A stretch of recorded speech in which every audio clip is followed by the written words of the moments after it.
In our modern world, distraction is no longer accidental, it has become a lifestyle.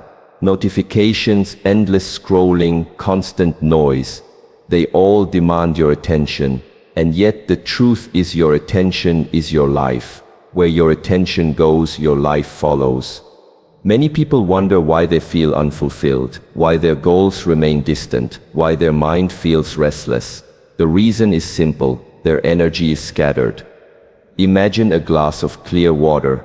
If you drop ink into it again and again, the water becomes cloudy.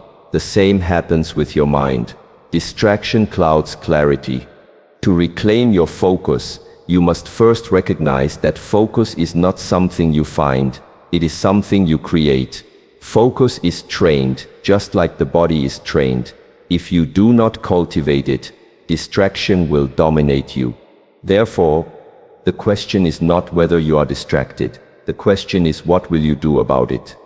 You can choose to live as a slave to distractions, pulled in every direction, always reacting. Or you can choose to master your focus, becoming intentional, calm, and clear in every step. The path requires discipline. But remember, discipline is freedom. When you train your mind to be still, you gain control over your actions. When you reclaim your focus, you reclaim your life. So, ask yourself, in this moment, where is my mind? And more importantly, where do I want it to be? Every time you choose focus over distraction, you are not only training your attention, you are training your destiny. Many people live their lives without realizing that their most valuable resource is not money, not time, not even health. It is attention. Why? Because attention is the lens through which you experience the world. If your attention is scattered, your experience of life is scattered. If your attention is restless, your life will feel restless. But if your attention is calm, your life will feel calm.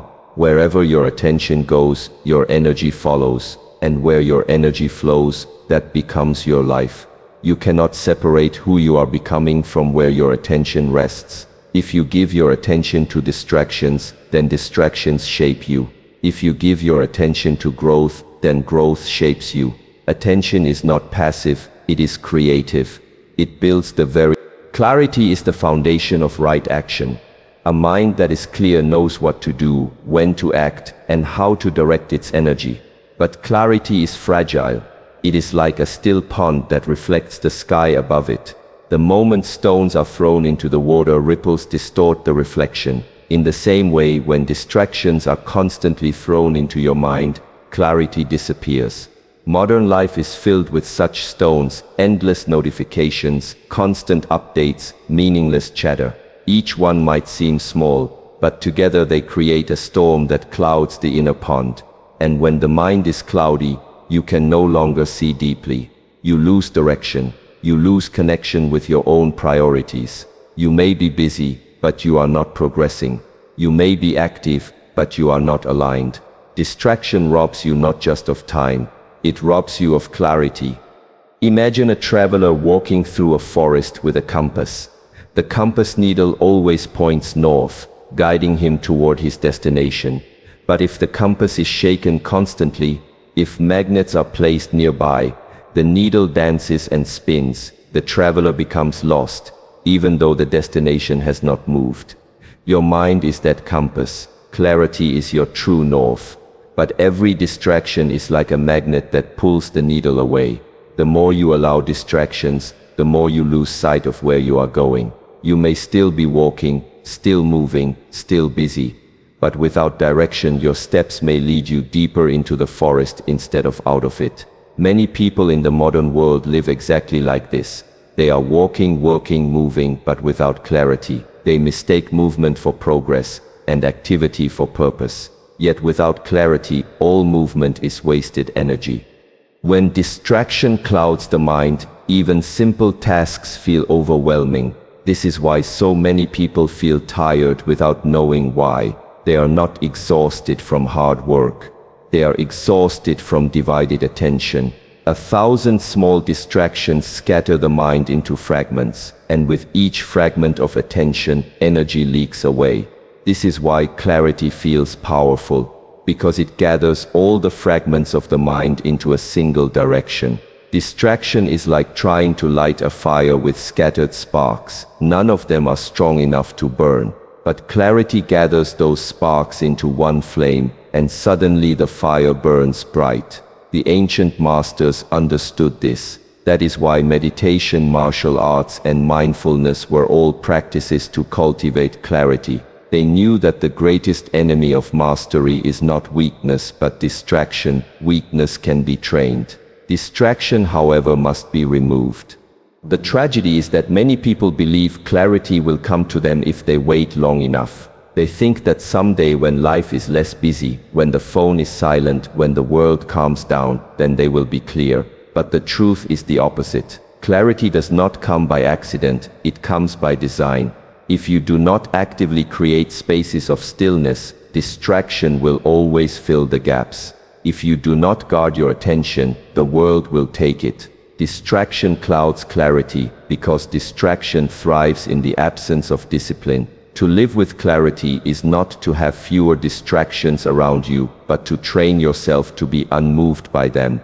It is to return the compass needle to its true north, no matter how many magnets try to pull it away. In this way, clarity is not something you find, it is something you protect every single day. Many people wait for focus as if it were a gift that arrives when the circumstances are right. They say to themselves, when I am motivated, then I will concentrate. When my environment is quiet, then I will focus. When inspiration comes, then I will act. But this is an illusion. Focus is not given by chance. It is not a blessing that falls from the sky. Focus is a skill, a muscle of the mind, and like any muscle, it strengthens only with training. If you wait for focus to appear by itself, you will wait forever.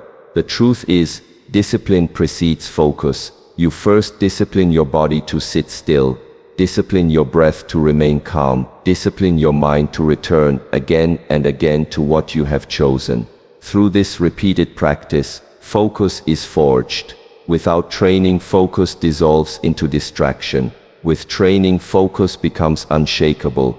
Think of the martial artist standing in front of a wooden post, striking it again and again with the same movement. To an untrained eye, it looks repetitive, even boring. But the martial artist knows each strike is training not just the body, but also the mind. Each repetition strengthens focus. In the same way, when you read a book without letting your eyes wander to the phone, when you listen to another person without letting your mind drift, when you complete one task without scattering your attention, you are striking the wooden post of life. You are practicing focus. Most people seek excitement and variety, but they forget that the ability to focus on the simple and the repetitive is what builds mastery. Without this training, the mind grows restless and weak. With it, the mind grows sharp and resilient. It is important to understand that focus is not about resisting distractions with force. If you try to fight distractions head-on, you will grow frustrated, because the world offers endless temptations. True focus is about cultivating the habit of returning. Just as in meditation, the mind will wander. That is natural. But the practice is to notice the wandering and gently return. Over time, this simple act of returning builds incredible strength. Imagine a weightlifter who lifts the bar, and each time he lowers it, he lifts again. The strength is not in holding the weight forever. The strength is in returning to lift it again and again. Focus is the same. It is not about never being distracted. It is about training the ability to return. This repetition, performed daily, transforms focus into a natural state of being. When you begin to train focus, you also begin to notice a shift in your relationship with time. Without focus, hours slip away unnoticed, consumed by meaningless distractions. With focus, a single hour of deep concentration feels more valuable than an entire day of scattered activity. The difference is not in the number of hours, but in the quality of attention. This is why those who master focus accomplish more with less effort. Their actions are sharp, directed, and intentional. Their energy is not wasted on fragments but channeled into one continuous stream. Just as a river cuts through stone not by force, but by flowing consistently in one direction, so too does focus cut through obstacles when it is trained daily. The world does not reward the distracted, it rewards the focused, and the path to becoming focused is always the same: training, discipline, and repetition. Everyday life presents us with choices. Some are small, whether to pick up the phone when it vibrates, whether to check one more message, whether to delay the work that needs to be done. Others are larger: how to spend your time, where to place your energy, what habits to nurture. But in truth, the size of the choice does not matter. What matters is that each choice shapes you. Repeated choices form patterns, and patterns form identity. This is why mastery is not an accident of talent, but the result of thousands of deliberate choices. You do not suddenly wake up one morning as a master of your mind or your craft. You become one because, again and again, you chose focus over distraction, discipline over ease, clarity over confusion. Choice is the invisible architect of mastery. Think of the archer. Every arrow he releases is a choice of posture, a choice of breath, a choice of timing. If he neglects even one choice, the arrow misses its mark. Mastery, then, is not about perfection, but about alignment with each choice. The same applies to your life. If you continuously choose distraction, even in small ways, your arrow misses the target of your true potential. But if you choose alignment, your arrow gradually finds its way to the center. The archer cannot blame the wind, the bow, or the target. He must return again and again to his own choices. In the same way, mastery is not given by the world. It is created by how you choose to respond to the world. The challenge is that many people underestimate the power of their daily choices. They imagine mastery is built in rare moments of greatness, during a competition, an exam, or a performance. But the truth is the opposite. Mastery is built in the quiet, invisible moments that no one sees. It is built when you choose to practice even when you do not feel motivated.